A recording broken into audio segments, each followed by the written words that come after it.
My name is Tessa Murphy Romboletti. I'd like to call this meeting to order. It is May 25th, and this is the Development and Government Relations Committee. We are here this evening live from City Council chambers, but we are also streaming on Channel 15, the public access station, as well as on Zoom and through the city's website. This evening, I am joined by our Development and Government Relations Committee members. We have Councilor Linda Vacant, Councilor Joe McGivern, and Councilor Jenny Rivera. And on Zoom, we are joined by Councilor Jose Maldonado-Velez, and some wonderful department heads have joined us as well. So we're looking forward to a great discussion this evening. And with that, we'll get started. So item number one. Motion to take up item one? Second. All those in favor? Aye. Great. So item number one is from Damian Cote. He is our fearless building commissioner, and it is a letter about the Property Preservation Group and their 5-year report.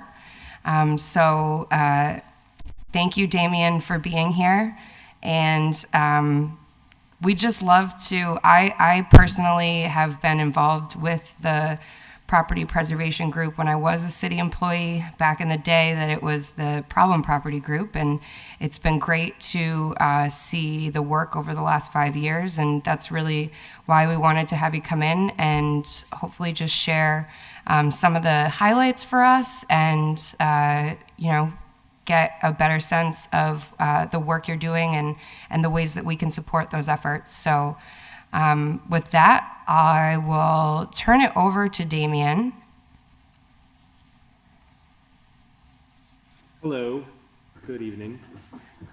So, if you've gotten the report, you probably already read through it. It was put out a while ago.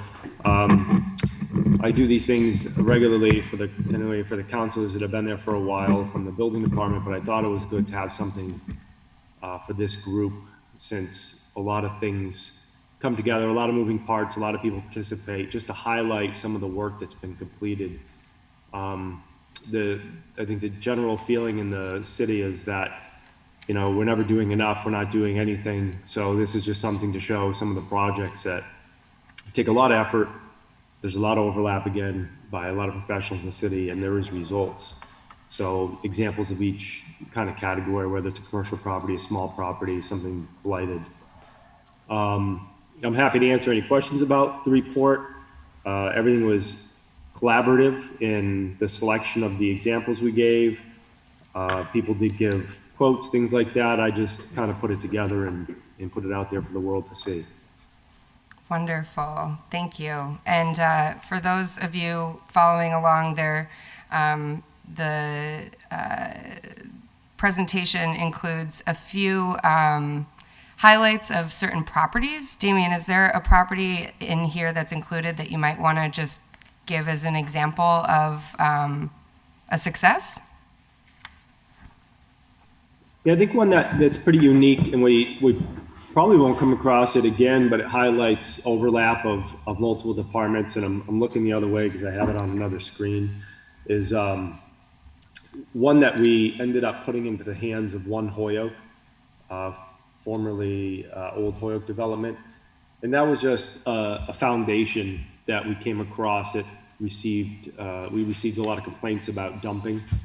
So it was a foundation of a home that was the beginning of a project that was abandoned for years. The taxes weren't paid on it for many years, and of course that became overgrown and became literally a dump.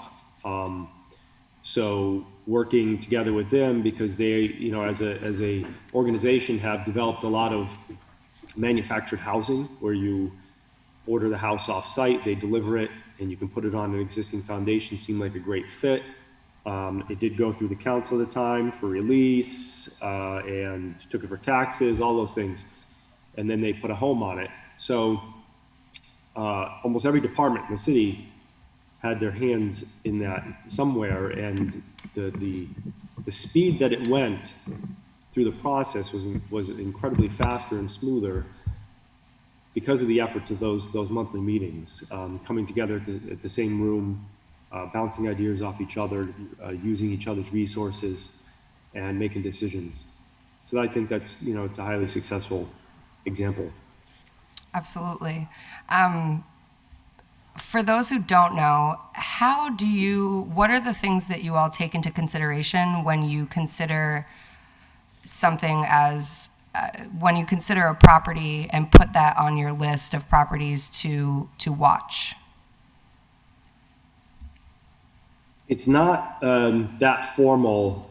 If we get a report of something, that's usually, well, the list started years ago with pre-existing lists of these larger buildings that have been issues for decades. So there's no real change. They started with that, and then we'd add them in as they come along. So it might have been something that was an event, like a fire or a wind event, or we've had some that the roofs have come off or microburst, or something that we just weren't really aware of. Believe it or not, we say this all the time, if there's something going on in a neighborhood, you've got to let the city know, because we're not driving around every street and every nook and cranny of the 11,000 parcels we have in the city.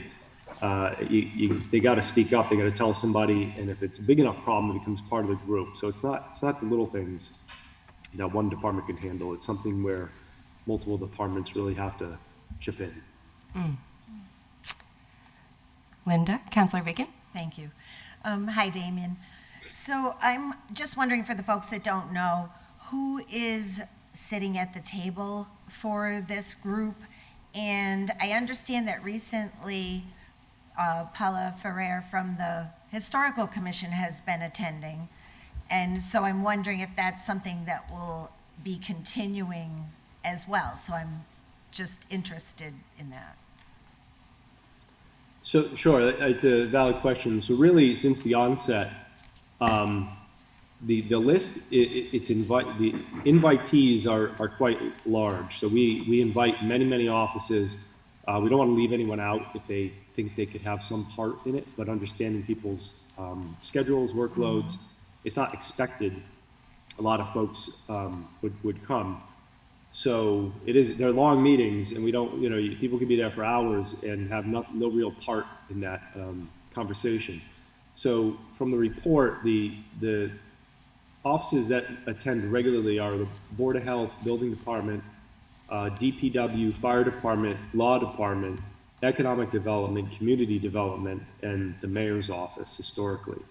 So that's just an average. So more than 50% of the time, that's the folks that come. And some of those offices have 2 people that'll show up to the meetings. Awesome. Okay. Thank you. And so the Historical Commission is included on the list, so if they can, they will, or if there's something pertinent to them, perhaps? Absolutely. And we, every month we potentially have outside visitors. So this last meeting we had retired Judge Fine from the Housing Court. So she was one of 2 Housing Court judges that would handle everything Housing Court related, but as an overlap with our group, receiverships. And she came in and gave a presentation to the group for probably 30 minutes or so. And so it's about a lot of things in our meeting. So that was educational. And she got to see what we do. She was incredibly impressed about the work we're doing, and got to bring somebody in, so it's not the same conversations over and over again. So it's not a closed door thing in that sense. That's great. Thank you. Councilor McGivern. Thank you, thank you, Councilor Murphy Ramboletti. Damian, thank you for the work that you and the group does. It's extremely helpful when it comes to combating both vacant, blighted properties and trying to make sense out of whether they're abandoned or not. Just a quick reminder for myself, to get a piece of property on the list, does the city have to take it in tax title, or do you look at property that's privately owned or in the process of tax title? The taxes aren't even they're a factor. That doesn't get you on a list if it's just taxes. So the original list was we talked a lot about top 10. The counselors have historically asked what's the top 10. The list probably has about 50 or 60 on it right now. And those are things that either the Board of Health, Fire Department, maybe the Building Department, or even Economic Development have noted as a property that has some sort of blight, some kind of issue. And it could be people breaking into it, and maybe it's otherwise a fine building, where there's a risk for a fire. And we've even rated these buildings, and so the fire department has provided a rating of a 1 to 10, building department and economic development, as to what the priority is. So it's sort of mathematical in that sense. So our top 10 are the properties that receive the highest average rating of those departments. Doesn't mean that those are the ones we are going to work on immediately. A lot of the consideration is funding and time and effort that we have to dedicate. So, but it gives us an idea and at least some kind of metric to go by. And as far as working with potential developers, if the property does not have an owner, do you take it that far to look for people to buy the property or to develop it or rehab it? Sure, and that's why that's when we have economic development in the office, in the meetings, and the community development also plays some role in that. And that's why I think they're very important in the meetings, is that they may have some kind of connection, because generally speaking, our goal is not to take these properties if we can avoid it, and we can take a problem and put it into the private market and let them resolve it all. And last question, following up on Councilor Vacant's point about the Historic Commission, what are your thoughts about the demolition delay ordinance and the proposal to expand the amount of time for that? That's something that was also a small presentation by the new chair. And what I said is what I've said a number of times, is that I don't, first, I don't have any feelings on it either way. I don't think it's my role, but the thing is that there's never been solutions. And so we have a delay, if the delay was 1 month or a full year, I think we got to have some sort of system in place to fix to get to where we want to go with that, if we're trying to preserve the property, and in the end they can still just remove the property in the same way, whether it's 3 months or 12 months, it's just a delay now. It's not preserving the property, but what can we do on our end, I guess, as a city or historic commission, to preserve the property? And I think that's a question that needs to be answered. Thank you. Councilor Bacon? And just to follow up on that, I was hoping that if the Historical Commission representatives could be at the table of this group, they might become aware of things earlier on, and so that if there were resources to bring to bear, maybe some of that could happen before a demo order would come forth from whoever. Is that a reasonable thought, or is that not how it works? No, absolutely. If you mean by having a representative of the Historic Commission, and they've had somebody, at least as a liaison, we'll call it, through economic development. So even if a board member themselves hasn't attended, there's been somebody working full-time in the city that would report back to them, just to be, I guess, helpful or more transparent. But you're right. If you're going to have a lot of lead time on anything that we're doing, because nothing happens overnight when it comes to these bigger problems. They'll be fully aware. Okay, thanks again. And I like that 1996 date coming off the list in your packet.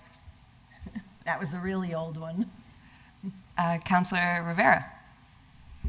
Thank you, Madam Chair.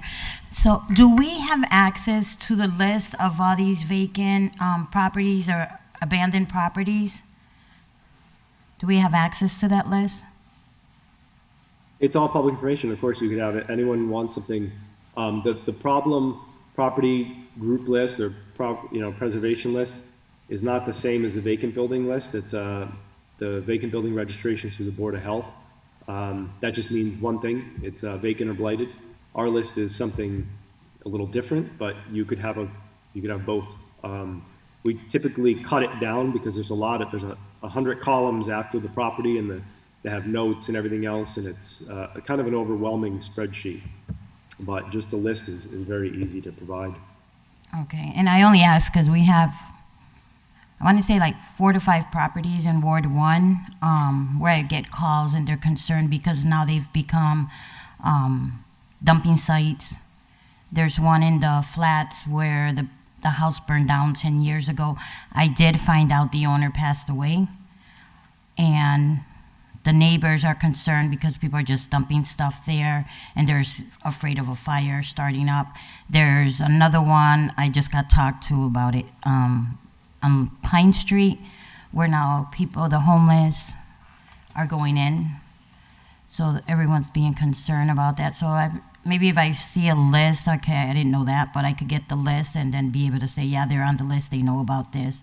Some of them are asking, can they be boarded up where people can't go in? Sure, and happy to provide the list. And if you have problems like that or issues, and you bring it to our attention, you can send it to Sean and the Board of Health. If it's things like dumping or needing securing, you can send it to Board of Health or myself. And if it's something that has a cross-department aspect, and definitely if it's time sensitive, we'll just add it to the agenda as well for monthly meetings to discuss. Because we want to prevent a bigger disaster if possible. Okay, I know I've contacted the Board of Health, and they've told me on several of them, been a lot of citations issues, but no response to the owners. Like I said, one of them I found out he passed away, so. But that's thank you. I see wonderful Sean Gonsalves has his hand up. And thank you, Sean, for being here. Would love to just, any comments you have, and also would love to hear, what your role is within the Board of Health as it relates to this group. Yeah, hello everyone. I'm Sean Gonsalves. I'm the director of the Holyoke Board of Health. I guess first I'll talk about the issue that was just brought up. The first thing I'll say is, as Damian mentioned, please feel free. Anytime you find a property that you think is vacant, let us know as soon as possible. We can get it on the vacant building registration list, which, as Damian mentioned, is not the same as the property preservation group's list, but often there is quite a bit of overlap.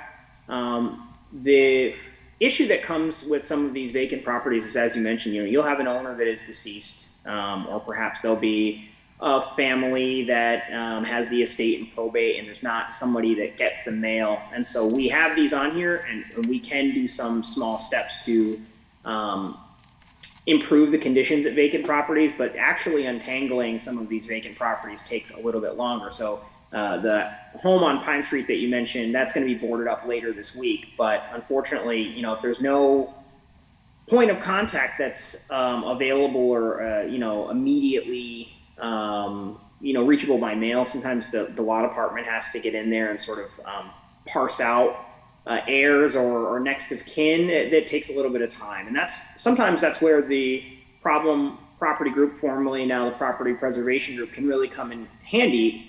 When we meet together, if there's a property that is becoming a thorn in the public side or is getting frequent complaints, often it's not one department only that gets the complaints.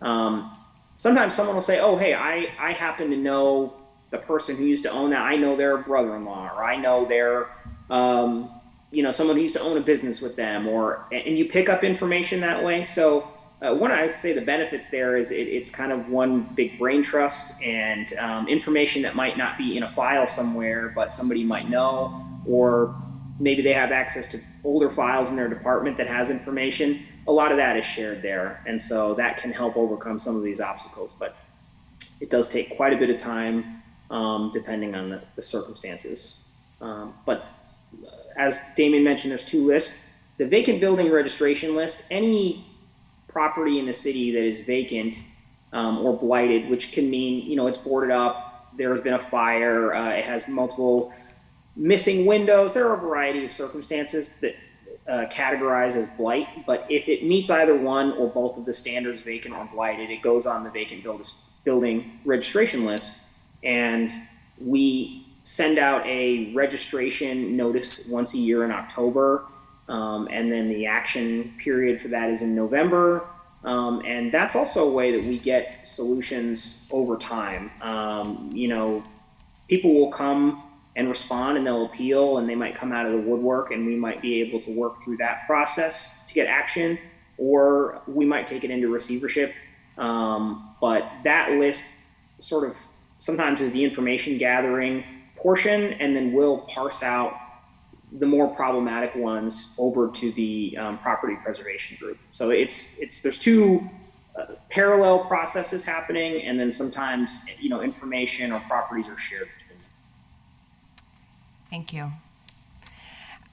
This could be a question for either Sean or Damien. I'm just curious, as we're all city councilors, I'm wondering, in our role as legislators, are there any ordinances or efforts that we could be working on that would support these efforts or support addressing problem properties in general? And is there something perhaps that's lacking that we could try supporting to help complement these efforts? I guess I could go first. I'm sure Sean has his own ideas. So a lot of this that we're looking at today is the result of efforts of a lot of ordinance changes that the council have supported in the past, and that have given us more tools to work with, and that's been great. Funding for certain things has not been a problem in of itself, such as the demolition, in-house demolition program. If you remember, that was something we came up with a full-time supervisor and then a worker. And that's proved to be very successful. But at the same time, I think if there's one thing just to be conscious of is our really high rate of turnover in the city. And I don't think it's news to anybody that works for the city or the councilors even. But I'm not sure if the actual impact can be appreciated unless you're living it every day, like the full-time staff. So just some ideas here that, our group membership in 2019 had 24 of the invitees. Of 24 of them in 2019, we only have 10. So that means that 14 people that used to come to our group meeting in 2019, just 3 years ago, don't even work for the city anymore. Of the professionals and supervisors, in the last 12 months, we've lost 33%. So one of every 3 employees that are professionals and supervisors in the city have been gone in the last 12 months. And it matters mostly because of our the baton isn't handed off. So our workflow is really crippled when we lose these folks that are invested into this process. It really increases the workload for those of us that are here. It's like we're flying a plane that has 4 engines, but only one's working. And that one engine that's left is really, really tired, and I think the most we ever had in the city since I've been here is 3 engines, and there's always been one missing. So, we're not fully staffed in a lot of offices. My belief is, and I say this to the group, they probably get sick of hearing this, but I'd rather follow through with one project of one problem property than peck away at 10 and not really ever resolve any. But what that means is we got to tell 9 people, we can't take care of your problem right now because we only have so much staff between the law department, board of health, building, and whoever else that can take care of these issues. And it's not just, I know you guys have been hearing the salaries for a year, but in defense, it's not just the salaries, it's the whole compensation package, including the work environment. So anything we could do to improve to retain employees is the most important thing. And that might be, I don't know, everyone gets 2 months vacation starting in Holyoke, whatever, but don't have a solution for you, but I'll just tell you that I think is the number one block to this group and all of our offices functioning at our best. Absolutely, thank you. Councilor Bacon? I would just like to make a comment. Sure. And I would just like to note that when Acting Mayor Murphy took over, the morale in the city was probably the lowest it's been ever. And so I think he started doing a lot of rebuilding in the short time that he was there. And I have to say that I have a sense of more positive engagement and progress happening now as well. So I do think while there are issues, and nobody would deny that there have in the last 16, 18 months, say, been positive steps taken. And I think we'll start to see those results. Yeah, absolutely. Sean? Yeah, I would echo what Damian says, but I would frame it even in another way. If you think of a person who works for the city for many years, you build up knowledge and familiarity with the things that you do. And so, the Board of Health is a department full of inspectors, largely. And when you look through this packet, this is, I think 5 properties were highlighted, but if you get further down in the back, there's a map that shows a sort of a distribution of results throughout the city. And those are only possible, all of these are only possible because 1 or 2 or 3 people worked on each one of these properties over the course of 18 months or 2 years or 3 years or 4 years sometimes. And every time you lose an employee, you lose familiarity with the property that enables decision-making and responses to be smooth and to be, the most appropriate. And so, for me, if there was one thing that could really improve the situation with vacant buildings, it would be a dedicated housing court help. I'm not disparaging the current law department in any way, but, the Board of Health, I have a stack of, properties that are on the vacant building list or on the, maybe they don't merit the PPG group because they're not of that size, but they're like Pine Street or other ones where, they're a 1 or 2 family home that's vacant. And what it really needs is it needs someone to have time to be able to walk it through the legal process, which is time consuming and detail oriented. And I have 10 or 12 of them that we could just get going. Either they're bank owned or they're abandoned or the owner has passed away. And if we had someone who could sit and work on these, I don't want to say exclusively, but more focused, we could get these back on the tax rolls. We could get them back occupied and they would cease being a problem. Cleaning them up, securing them, cutting the grass is a temporary solution. But unless someone is going to step in and sort of,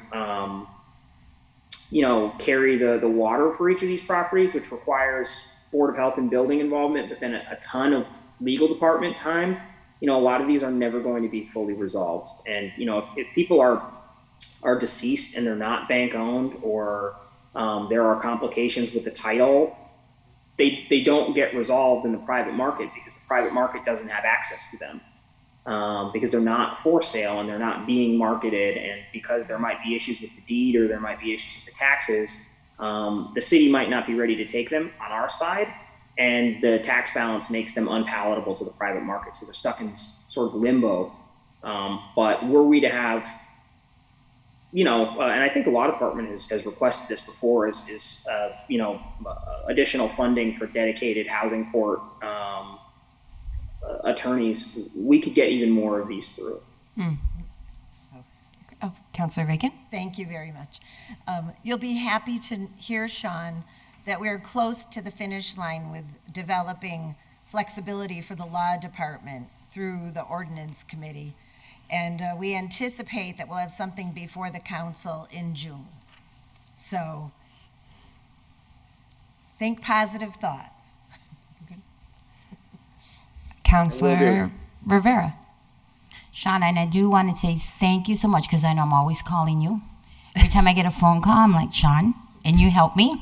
So I just want to say thank you for all your help. Awesome. Are there Anytime. any other comments or questions, either from folks on Zoom? I don't see any other hands. Oh, okay, no, that threw me off. Okay. So, yeah. Thank you. This order is complied with. Do I have a second? All those in favor? Aye. Any opposed? So moved. The ayes have it. I just want to thank Sean, Damian, Aaron Vega's here too. Just thank you all for sharing this information with us. It's such an invaluable part of our government, and it's just been really great to see those silos broken down between departments. So thank you for all that you do, and it was great to hear from you. We appreciate your time. Thank you. Good night. And we're- Chair, Yes. one question, just a clarification. I didn't catch what the motion was. Complied with. Okay, thank you. And we're joined by Counselor Bartley. Welcome. Hello. We're on item 2. If the chair is willing to entertain a motion to suspend and take up items 2 and 3 as a package? Yes. All those in favor? Aye. Great. They seem to go together. They do, yeah, thank you. So items 2 and 3, I will read them each. The second is filed by Counselor Puello and Counselor Maldonado-Velez, inviting Office of Planning and Development to discuss the RFP process for city properties offered to the public for bid, to cover the whole process from beginning to the end, to inform public of steps that they can take if they're interested in acquiring city properties. And then item 3 was filed by Counselor Puello, that OPED and legal identified the impact and possibility of adding the following 2 conditions as standard to the RFP process for city properties. One would be if a chosen proposal is projecting X amount in building rehab costs, that the city be entitled to require proof showing that said amount was actually spent upon completion. If the actual cost is under the estimated amount, that the city be entitled to additional payment or conditions that value said amount. And then 2, chosen property or proposal property must require electric or natural gas HVAC systems. And before I open this up, I just I got a communication today from the mayor. Two communications related to both of these orders. One was a memo provided by Lori Belanger, our city's purchasing director, outlining the current real estate RFP process, as well as a copy of the most recent RFP that was issued for 525 Pleasant Street. And then Mayor Garcia also asked us to convey, related to item number 3 on the agenda, we do not plan on adding any conditions as a standard to the RFP for city properties. Every project has its own set of unique circumstances, and to add standardized restrictions only limits our ability. We can, however, take it into consideration as opportunities allow. So I'm just communicating that into the record. And I'm recognizing Aaron Vega. Aaron is the Director of Planning and Economic Development, which was listed on this, but I will recognize that it's not actually OPED that oversees purchasing. So I just want to make that clear. So we do appreciate you here. It's my understanding that Lori is not coming. And so we will perhaps kick it off with you, giving us just a brief overview of how that process starts. And I guess we're speaking on behalf of your office, what your role is in that. So why don't we start there? Sure. So, good evening, councilors. Thank you, Madam Chair. So to kick things off, I think you have the communication from Lori, purchasing director, which sort of outlines the process from her office. Of course, this is all dictated by ordinance, section 2-336, real property disposition acquisition. It's all right there, pretty black and white. And sorry, if I obviously, could interrupt the you, procurement laws are state laws that we have to abide by as well. I can interrupt for a second, just a point of information. What communication are we talking about? The communication that went to Jeffrey the other day from Lori that outlines the RFP process. It was from today at, Madam Chair? Yes. Today? Just a point of order, sure, of course. if I may. So, I don't know. Aaron, yeah, if, this happens all the time. So what I would recommend, if I, just as a point of order, because this is and I'll let the finance chair speak on this point if necessary, but when a communication comes like this on a point, and it doesn't come through city council, in my opinion, it's probably out of order. So the way, if I may, to probably do it is to probably ask the procurement director to file that as a communication for the next meeting. Gotcha. Okay. And then refer that immediately to this committee. And then that would give some weight to this discussion. Sure. I think 'cause I did read it. Yeah. And it was very helpful. So, but it's really not before us. Yeah. I wasn't So, exactly. so when something Yeah. like that happens, it kind of undermines open meeting law, and I don't think that's the best way to do business. So, I mean, there's nothing wrong with, so if I may, just one more point of order, if I may. I think we can have a good discussion on 2. Yep. Ultimately, you're probably gonna have to table it to the next meeting, and then wait for that communication to come in from Ms. Belanger. And, 3 is 3. So I guess, we have Aaron here right now. And I think you also had communication from the mayor as well. Yeah. She read it in. Yeah, so I don't, that's somewhat on the same line of thinking as Ms. Belanger's. So perhaps that communication from the mayor might be better directed through city council and then funneled this way. Okay. And the last point, if I may. Yeah. This committee can do what it will with these orders, right? So I'm just giving my 2 cents on the communications. Okay. But it doesn't mean we have to wait for those. We can do whatever it is that the committee feels. Okay. With the 2 orders, okay? Okay. Thank All you. right, I thank you. appreciate that. Joe? If I could just finish what I was saying, my concern is I think the purchasing director, along with the OPED director, are 2 vital people to explain the information that's before us. I understand Councilor Bartley's points, but if the committee can receive information, if it's pertinent and connected to an order that was, through the public meeting process, filed and placed in the committee, as long as it's not getting off on a tangent or getting off on a different topic. But be that as it may, to receive such a document, which I have in my hand, which I didn't know, is, without a person here to explain it, the mayor or the purchasing director is a little bit difficult to absorb in this type of process. I hear that. Counselor Maldonado-Velez? Thank you, Madam Chair. Hello, everyone. So I just wanted to chime in real quick as a co-maker of this order, just to give a little background real quick. I know for item 2, this came up after the process for Paper City Clothing. I think the discussion that Councilor Prager and I were having at the time was around community agreements and how do we make sure that community has an input as to how property that the city is putting up for sale is being used and whatnot. With that said, I am the conversation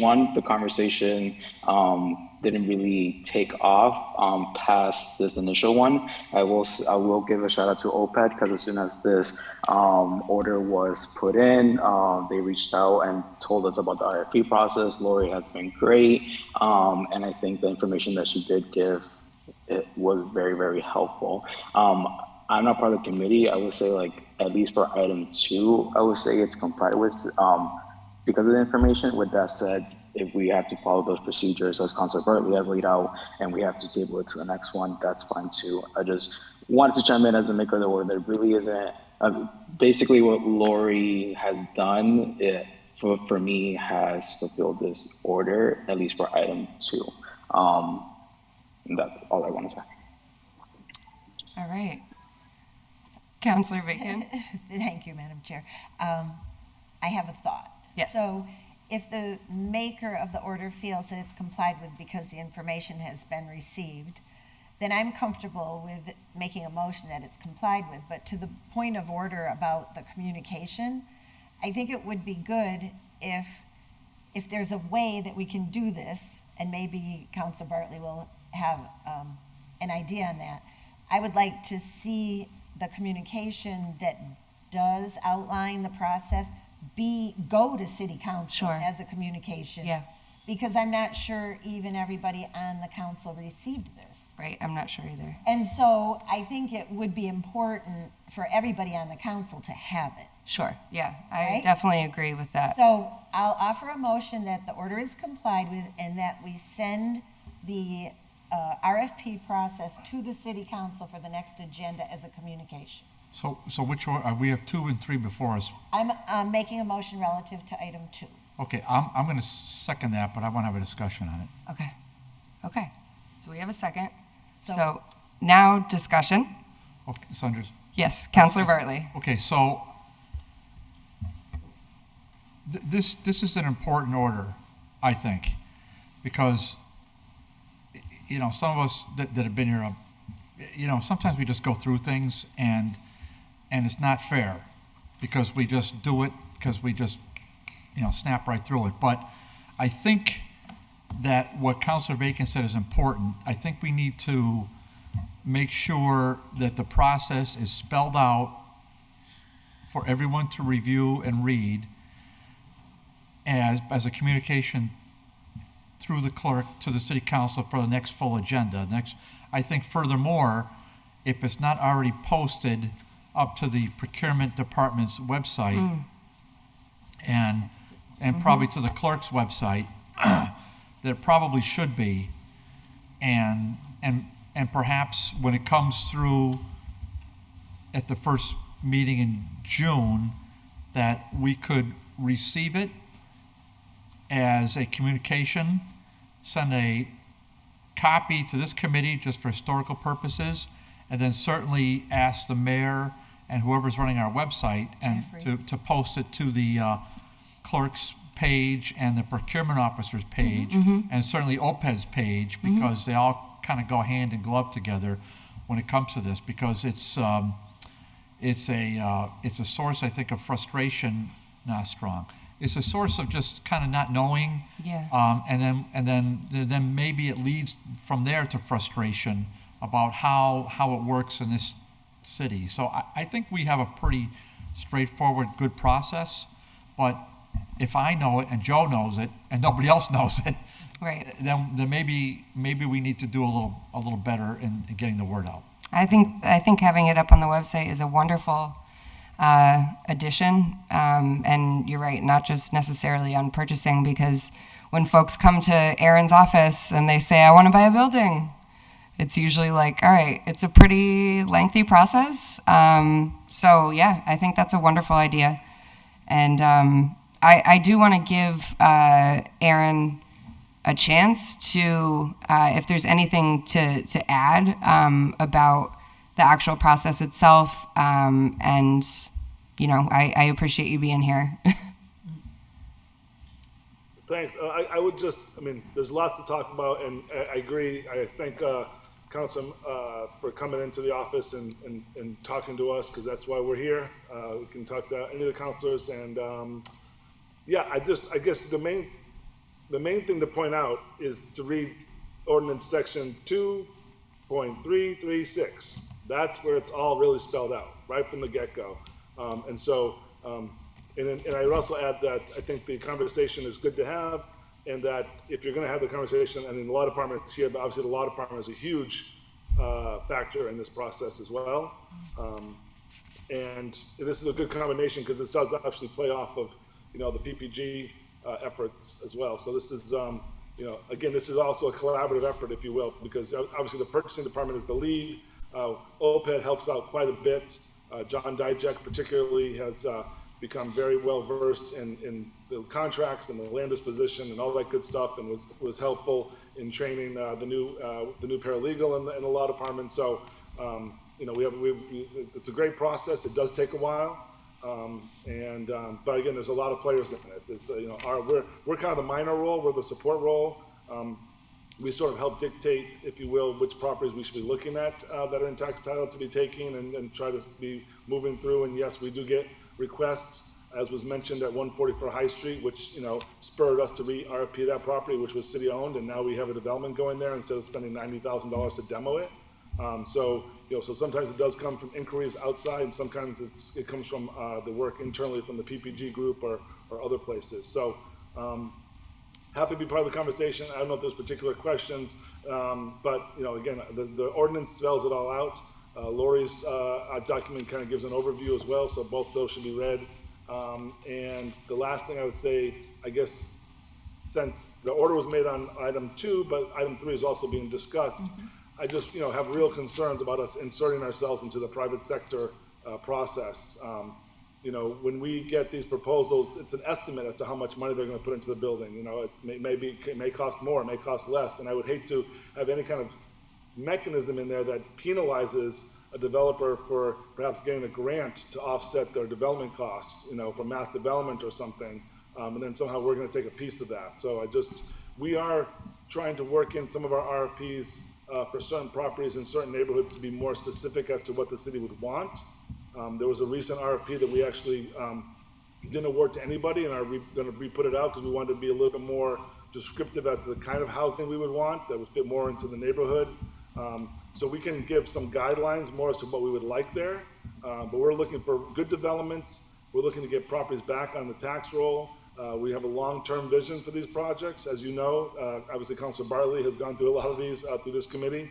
It's not just about the $5,000 or $10,000 that we get for selling the property. It's the long-term investment, the long-term taxes, and the development that's going to be a benefit to the city. So we're definitely pushing to get more of these properties through RFP process. And so hopefully this summer or this fall, when we're back together, we'll have some more orders in front of you to move some more properties through the surplus process on your end to get them moving. Either to be disposed by the city or the HRA. So we're excited to keep working with you on this process. Good. Oh, thank you. Councilor Bartley first, and then Councilor McGivern. Joe, you want me to go first? So you No, go ahead. I saw you first. All That's right. All right. So, well, all right. Just through the chair to Aaron. Aaron, thank you for being here. First, I'm just going to make I think hopefully 4 small points. One is this order, though we have a process here and we understand it, but perhaps we all agree it's a little cumbersome. Perhaps there's a way in which we can make it less cumbersome. So that's one thing. So I'd be all ears to see if there's a way that you can provide feedback, and the best way to provide feedback is to talk to the chair of this committee and then file an order through that chair to perhaps make it a little more efficient. So that's point 1. Wow, I can't read my writing. Okay, yeah. Okay, point 2. Point 2 is I know a lot of former city officials used to pat themselves on the back, and it only happened once or twice to my knowledge that we had a city auction. Well, I haven't seen one of those in a number of years. I'm not saying double digits, but I'm just saying a number of years, haven't seen a city auction. So what's the process and procedure to do that? Third, third would be, I guess, would be my last one. I said this at a prior committee meeting, and I don't think any of us should forget what happened with the former city treasurer and the unseemly decision that led to us procuring the Essex House, and what turned out to be a boondoggle. Now, I know Attorney Bissonnette was on the meeting when those conversations were had, maybe 2 or 3 meetings ago. I know he was. And the question becomes, why is it that the city treasurer has so much authority to take properties in that condition and to put them back on the city's balance sheet, which led to what we all know is going to be a major loss leader for the city in terms of not just lost tax revenue, but the demolition costs, the cost of the man and woman power for the fire department. I mean, by a miracle, we didn't have a loss of life. So that's what the former treasurer got the city of Holyoke into. For gosh only knows what reason, because no reason was ever offered by the former city treasurer.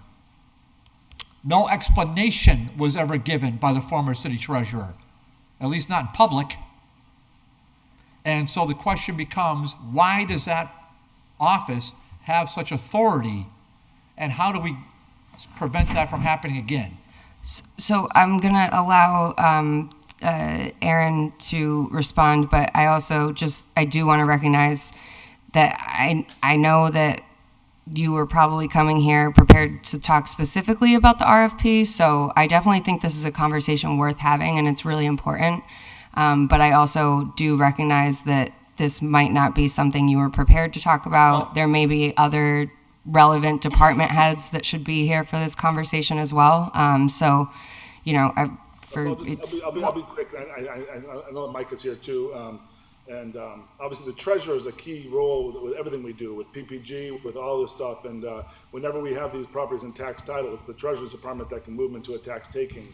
But I'm not the expert in that, so I will leave that up to Mike and the treasurer to discuss. But to Councilor Belli's first points, you know, we do have the abutter sale, which is often a quicker way to move some property if the value is not too high. We do that sometimes with these small unbuildable lots. Someone may want an additional lot for parking or something like that that's next door. So there is sometimes an abutters shorter sale, and the process is not as cumbersome. And I think there is also a way, if the value is very low, someone can make an offer directly to the mayor for city property. Again, I don't really know that whole process, but I know that if it's under a certain value, they can make a proposal directly to the mayor without an RFP process on city property. But I'll probably leave it to Mike to maybe explain that more. I saw his head shake. And the other thing that I think is important, and I know everyone has a different opinion about it, and I don't want to open up Pandora's box to talk about it too much tonight, but one of the issues, and I can't speak to the Essex House per se, but there's properties, you know, there's millions of dollars owed to the city in back taxes, and we let these properties go too long.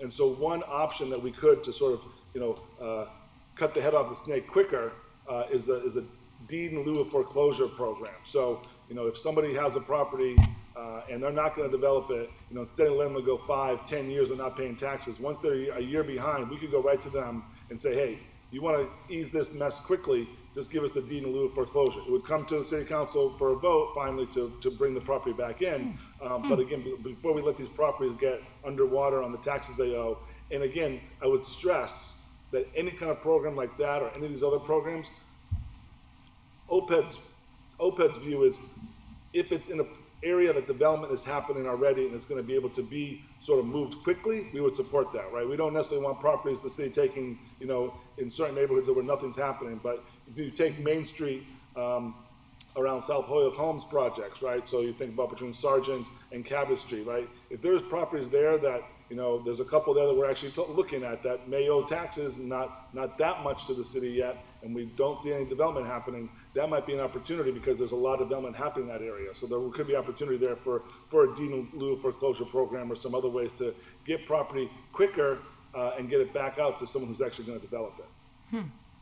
Yeah, Madam Chair, I think I saw the floor, so I just want to just follow up with that, just again to the chair. So what I was, again, Aaron, so what I wasn't, my questions were, some of those were rhetorical. So just so you're clear, I wasn't asking you right then and there to explain the process and procedure for the treasurer for tax title. I was really doing the context of agenda item 2, which is to discuss the RFP process and discuss the process to ultimately get properties back onto the tax roll, which I think that's what the overarching question is. So, but what I heard from you were an abutter sale, a deed in lieu. I didn't really realize that the city has that option to do a deed in lieu, but that's actually helpful to know. And then certainly for the under $30,000, I think that's the threshold for getting a direct sale signed by the mayor. But my question relative to the streamlining, to the auction, and of course the treasurer's tax title is all within that same context. So hopefully at some point down the road, we'll hear from the law department on the last one, the tax title, and that we'll hear from you on either auction or streamlining as you did. So that was really it. Thank you. Thank you. Councilor McGivern? Thank you, Chair Murphy Ramboletti. And Aaron, thank you for your presence and for the discussion this evening. A lot of what is said is, and this is a very important order and a very important topic, a lot of what is said tonight, I agree with, but I think, the acceptance of information is good for us in terms of the committee, but discussion is very important. I just wanted to even take it a step backwards, not just for new city councilors, but for our audience, listening audience too. And I mean, it begins with, the city doesn't want to own property. We don't want to take property in tax title. We don't want property to be vacant and blighted because we have absentee landlords or we have LLC corporations that are beating the heck out of us in the probate court and and things that, and it just makes no sense. Because once we take the property, any money owed the city is wiped away, because the city obviously cannot be responsible for taxes to itself. It would just be a double dip on taxpayers. And we want property, when we do have to take it, to get back on the tax rolls as quickly as possible. And Aaron, you highlight the role that your office plays and the boards that you work with, the Redevelopment Authority, HEDIC, and so forth. But the process of the RFP, I think, is what this order is looking at. And it begins with, property being declared surplus initially through the mayor to the city council. And if we agree, once it's declared surplus, negotiations can take place, two different processes, as you pointed out, through the mayor's, through his designated departments, as far as how the sale of the property can go. And then once that takes place, most of the sales of properties come back to the city council for final approval. When that happens, a lot of people think, well, there was $100,000 owed on the property, then the property should be worth $100,000. That's not going to happen. And that's why we put reverter clauses in, and that's why we negotiate, the sale of the property according to what a developer or a new property owner is going to put into that property. And the reverter clause is just to make sure in the 2-3 year process that they go forward with what they propose. And then it makes sense to everybody.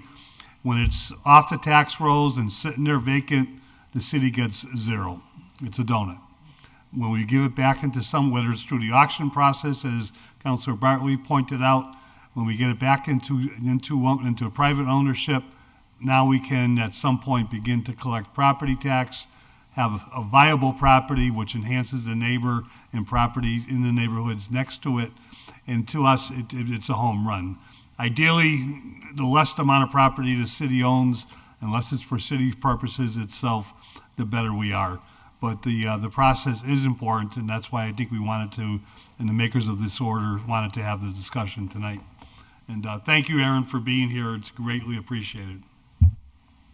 Thank you.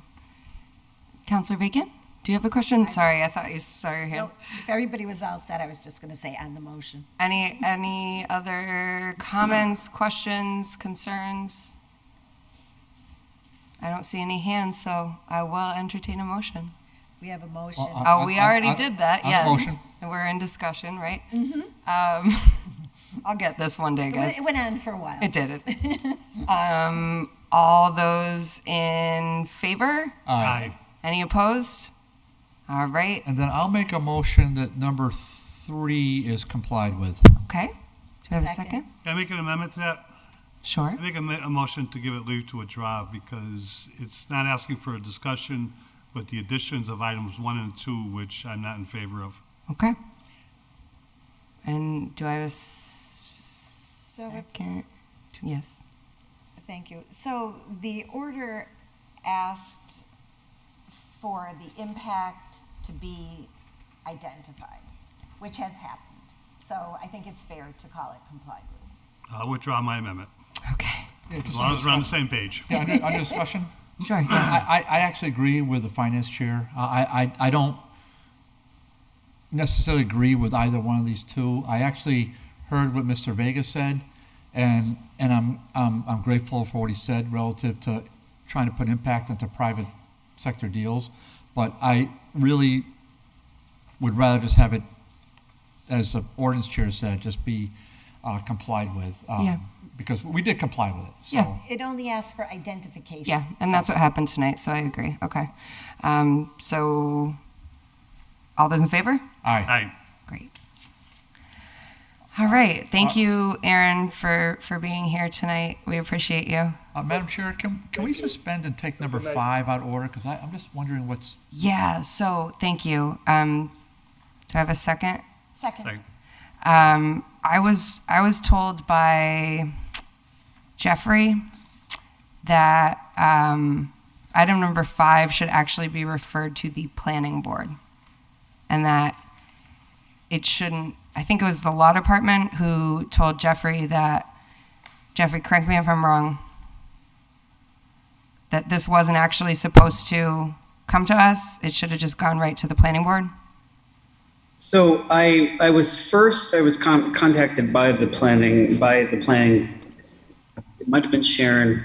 I was told that, or it might have been Jack. It was at least 3 or 4 weeks ago that the item that the council doesn't handle signs, these special permits, and that it's a planning board thing. And then I reached out to Lisa just to ask first if that's correct, and then what the committee should do with it. And she said that it should just be referred to the planning board. Okay. Okay, I'll make a motion. We refer this back to City Council for purposes of sending it to the planning board. Okay. If I ask one question, Yeah. is this sign a billboard? I do not believe so. Doesn't look like it is, Joe. It's not a bill. Okay. Because billboards, we do handle. Billboard- Yeah, no, this is, no. 38 Main. So Right. I would just say the motion is to just refer it back to City Council for the purposes of ultimately disposing it and referring it to the planning board. Okay. Second. All those in favor? Aye. Aye, great. I'll make a motion to take number 4 off the table. Second. All those in favor? Aye. All right, so item number 4 is filed by several counselors, myself included, and Counselor Maldonado-Velez, Counselor Anderson Burgos, Counselor Givner, Counselor Israel Rivera, and Counselor Jenny Rivera. And this is for a resolution in support of a fair share amendment. And I'm going to actually ask Counselor Maldonado-Velez if he'd like to give a little background as the maker of the order. Of course. Thank you, Madam Chair. So real quick, just got the way, what exactly is the Fair Share Amendment? So the Fair Share Amendment is an amendment to the Massachusetts Constitution to create an additional tax of 4 percentage points on annual incomes above $1 million. And this money would go towards building quality public education, affordable public colleges and universities, and for the repair and maintenance of roads, bridges, and public transportation. One of the biggest reasons why this is the first resolution I've filed since being on the council. I know resolutions don't necessarily have local quote unquote power, I should say, but it is, I see it as a sign and as a support to the state legislatures. For example, Representative Duffy, who is in support of the Fair Share Amendment, letting them know that we are in support of this as well. A big reason why I signed up for, I put in this order, you know, in the last 2 years in the pandemic, even particularly in the beginning of the pandemic, as you know, people were talking about how checks should stop being given out because we're giving too much money to the American people, when in reality, the billionaires of this country were making way, way, way more money. So just an example, in our own state, then there are 19 billionaires that increased their wealth by $17 billion just in the first 3 months of the pandemic. So I believe it's fair to say that the billionaires in our state, those that make over $1 million, can pay a little bit more to support our local systems. So talk more a little bit more about what's in the Fair Share Amendment, the resolution that we've put forward. Number 4, whereas, just an example of like some of the things that we're facing in our city. I reached out to Bob Perrin for these statistics. So 11 out of our 11 bridges are structurally deficient. We have more than $12.5 million in costs to address our road maintenance. This is not even taking into consideration like actual replacements and that, it's just the maintenance. So I just put this in as, again, as to show Representative Duffy and the state that Holyoke is behind this. Other cities and towns that have passed a resolution, Pittsfield, City Council and their school committee, the Amherst School Committee has passed a similar resolution. Most recently, the Springfield City Council also passed a resolution in support of this Fair Share Amendment. We have tonight Ian Rodwell with us here today. He is a representative of the Western Mass Labor Federation. Western Mass Labor Federation is not the only organization that is in support of the Fair Share Amendment. It just happens to be the organization that I was working with as I was drafting up this resolution. But he is here with us today if any members of the council have any questions around this. Thank you, Councilor Maldonado-Velez. Before I get to that, before I forget, I did receive an email communication today from State Representative Duffy, and she said, so I'm just going to read it into the record. As a state lawmaker, I'm pleased that my colleagues in municipal government have taken up this resolution. I appreciate the opportunity to have this conversation so our constituents can thoughtfully consider the ballot question being put before us all in November's election. I have voted for and support the 4% surtax on income over $1 million. Currently, the wealthiest in Massachusetts pay a smaller share of their income in taxes than the rest of us do. This is our opportunity to amend our state constitution and establish a more progressive tax code.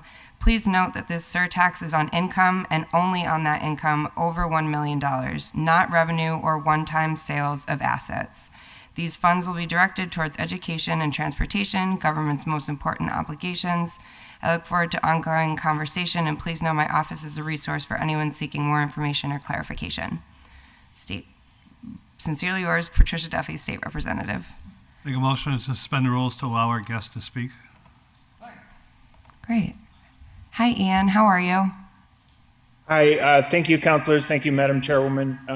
I second everything that Councilor Maldonado-Velez just said and that you read in the letter.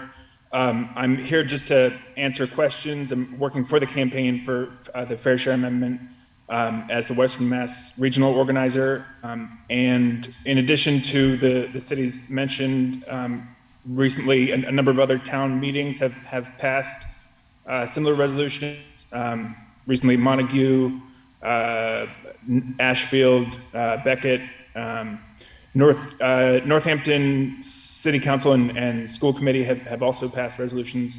And so we're just trying to build the support amongst local municipal officials so that residents are more aware of this necessary ballot initiative To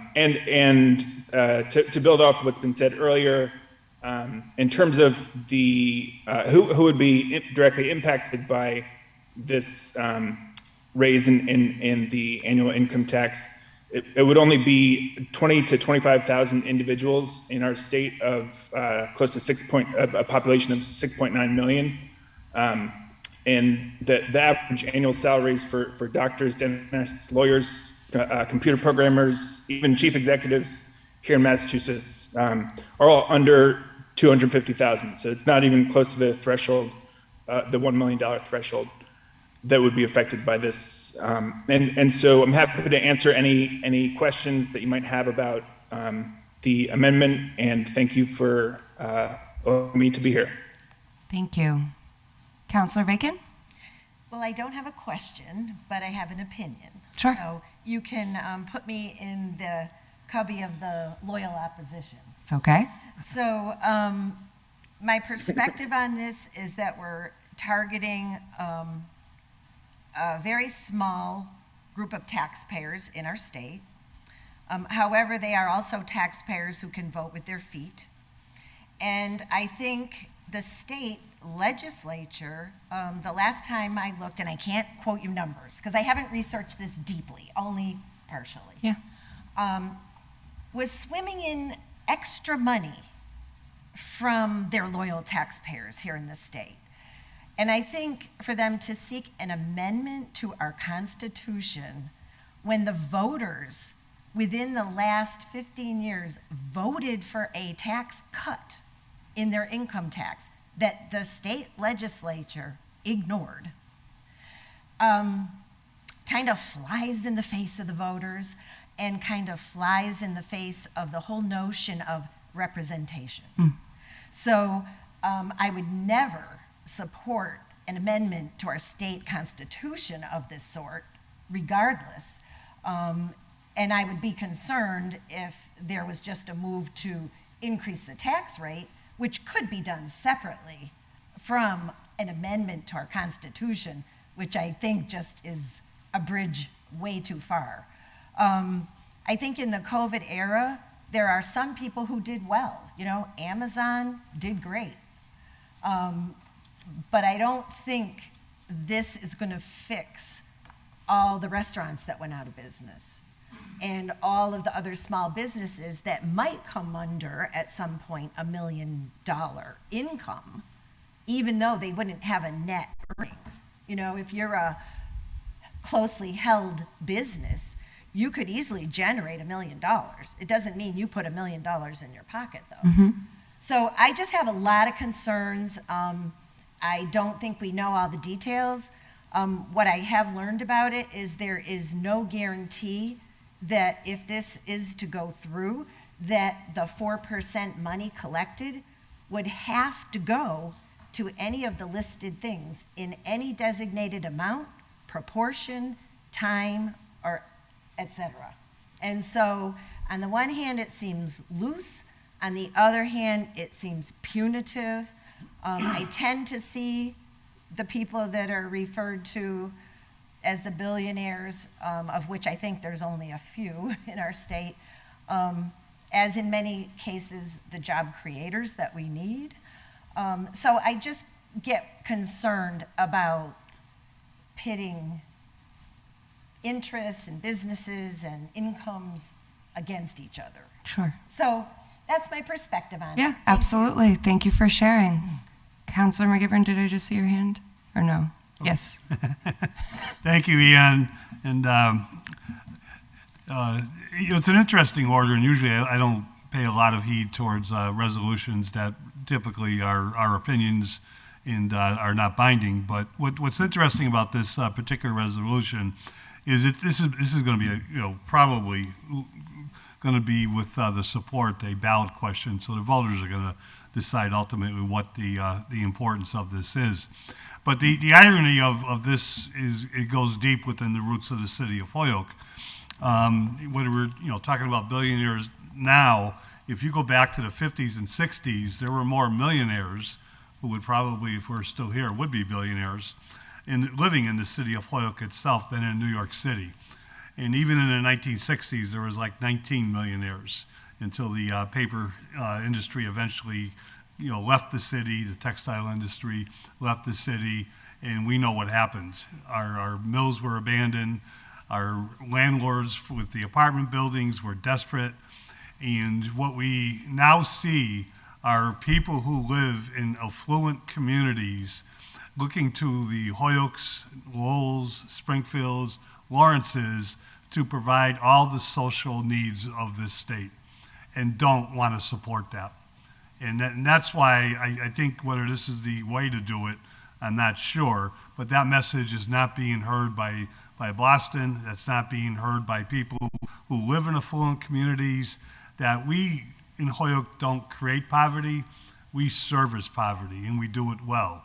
We do it compassionately, we do it because we have the affordable housing, but we are saturated with businesses, not-for-profits that don't pay taxes, don't support our needs for our infrastructure and local needs in terms of the operations of the city. And I think a message like this is fair if that is not being heeded by the people who don't understand what gateway communities are about. So I support this for no other reason, for that philosophy that we need to keep sending that message to our state legislatures and to our bedroom communities that everybody should be paying for the services and the needs of poverty. Thank you. You good? Here we go. Councilor Bartley? Yeah, just, Madam Chair, who's our guest? I didn't get the gentleman's name and address. Oh, my apologies. So if I could get that. Sure. Ian? Yeah, For the record, there we go.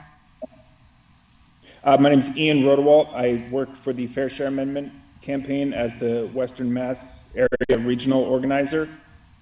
Address? And your address, sir? I live in Amherst. Okay, well, I guess that's as close as we're going to get. So I'll just,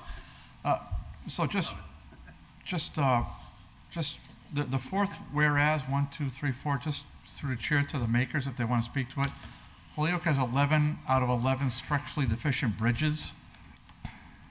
Does anybody want? Because I know we just spent $8 million for the Lyman Street Canal Bridge, but do we know what the 11 bridges are? I think Councilor Maldonado-Velez was just going to speak. Yeah, I can go. I don't know let me double check. Bob Parent, this was about 2 months ago. They sent me an email. Okay, so the bridges include 2 on Sargent, 2 on Dwight, 2 on Cabot, 1 on Ray Street, 2 on Jackson, 1 on Mount Access Road, and 1 on Brookwood Road. The Sargent Street Bridge over the 2nd level canal, and Jackson Street Bridge over the 3rd level canal. So Holyoke has more than 11 and bridges. And then the total 5. So yep. I mean, it says 11 These are out the of 11. ones that are only, based on my understanding about Parent, these are the ones that are Holyoke, excuse me. These are the ones that are Holyoke on charge with. These don't include that are with MassDOT, I believe. These are just ones that are Holyoke specific. Gotcha. Well, it says 11 out of 11. Yeah, so basically it's saying that out of all the 11 bridges that Bob Parent said, we have all 11 of them are structurally deficient.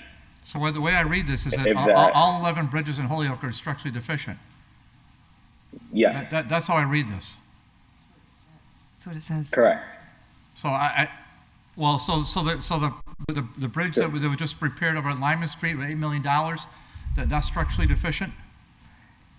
So Councilor Maldonado-Velez was saying that the ones that Bob Parent outlined for him are not maintained by Mass DOT. They are maintained by the city of Holyoke. Okay, so I guess... Am I correct in what you were saying? Sorry. 11, yeah. I'm not letting you. So, the rest of the email, Holyoke owns 11 bridges, all are in need of significant cost of repairs. So this was Bob Parent's email with city engineers. So I'd love to get a communication with Bob Parent on our 11 structurally deficient bridges and what the issues are exactly with that, because this is the first time I'm hearing of this. So I'll if I have to file an order, but I will, but I'll email Mr. Parent tomorrow on that, because very first time I'm hearing that is on the fourth whereas in a resolution. Very first time in my career I've heard that. But move on. I'll move on.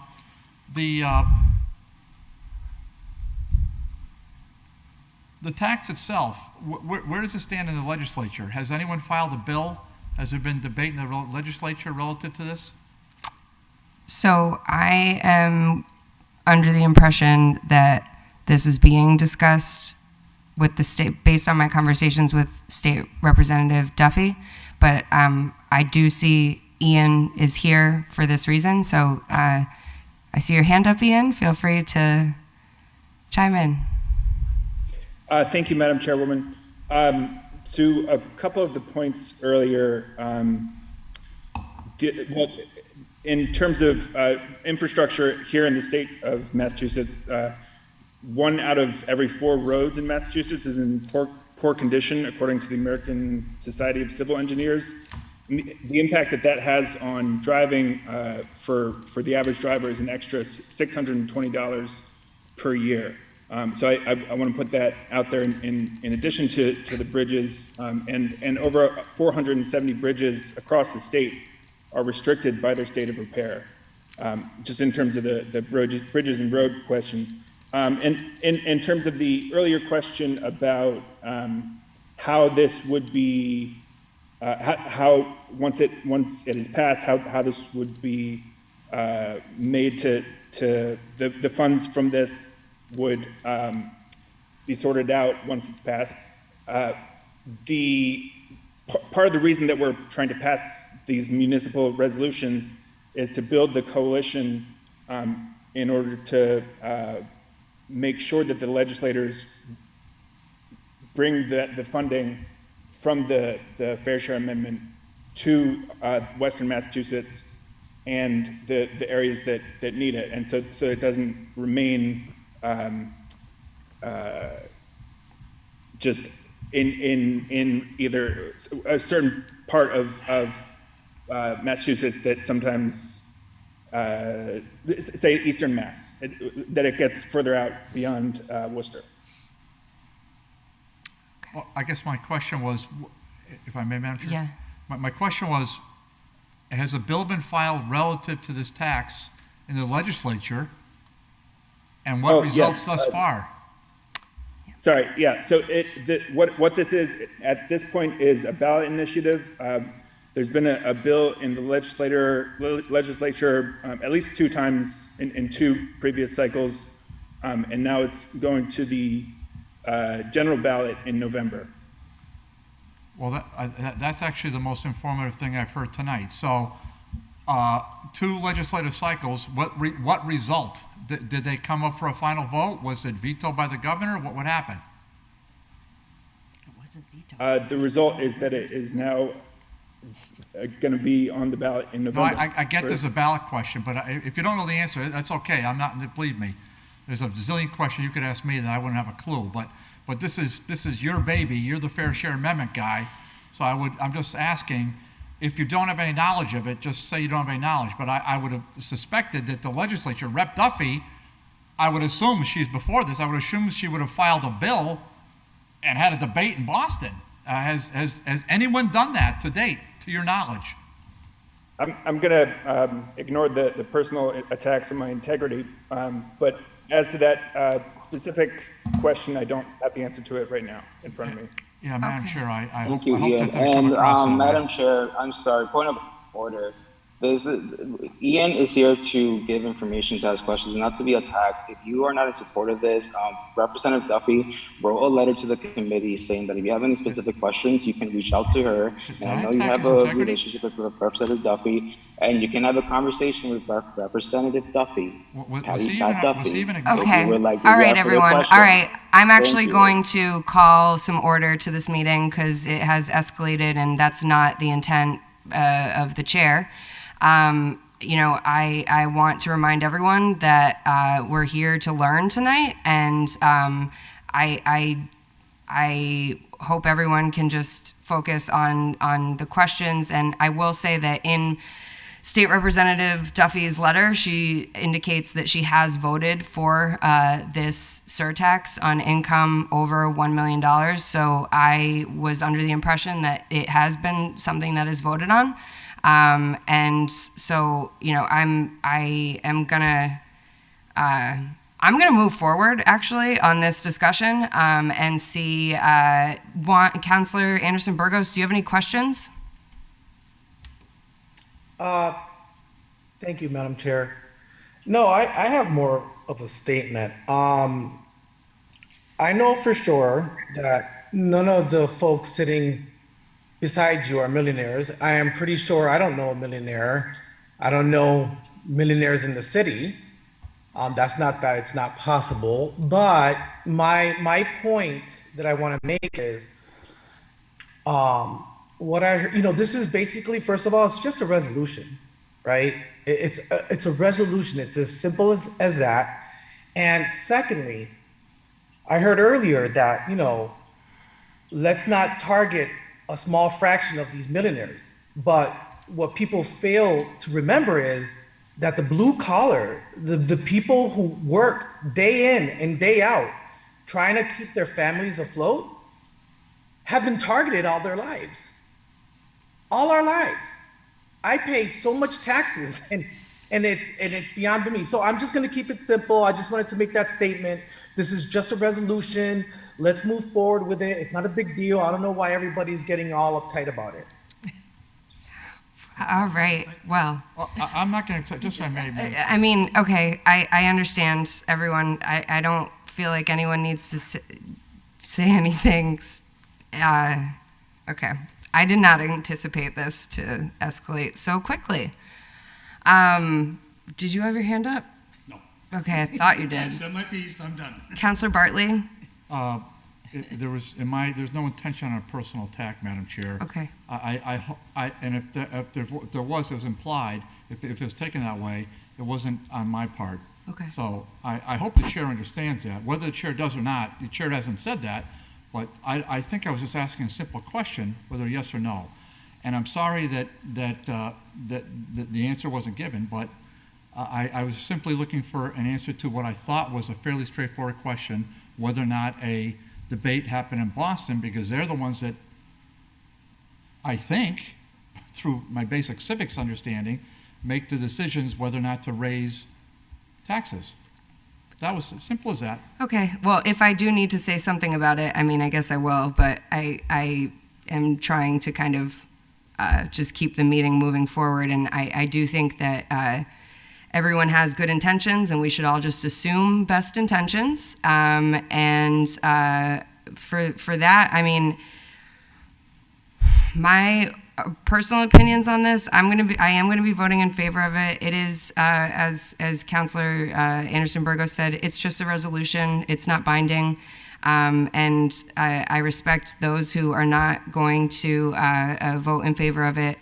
I wanted to just take another minute to see if there were any other issues or questions I'm missing. Just on the bridges, Madam Chair, if I could, and I'm on New York City tonight. New York City has 7 bridges and Holyoke has 11 plus. That's it? That's all you wanted to say? Yes. Okay. Well, I'll make a motion to advance this to the City Council. Okay. Second. All those in favor? Aye. Any opposed? Well, the motion was to Advance this to the City Council? Okay. Okay. All right. I won't know there. It's been a long week, I guess. Well, we got to move on committee. We can't leave it here. So Okay. That's the motion. Okay. All those in favor? Aye. Aye. Any opposed? So moved. With that, I will entertain a Motion to adjourn, my favorite motion. second. Third. Thank you, everyone, for joining, for tuning in. Thank you, Ian, for being here, and to all our city department heads. Thank you. Have a good evening. Buenas noches.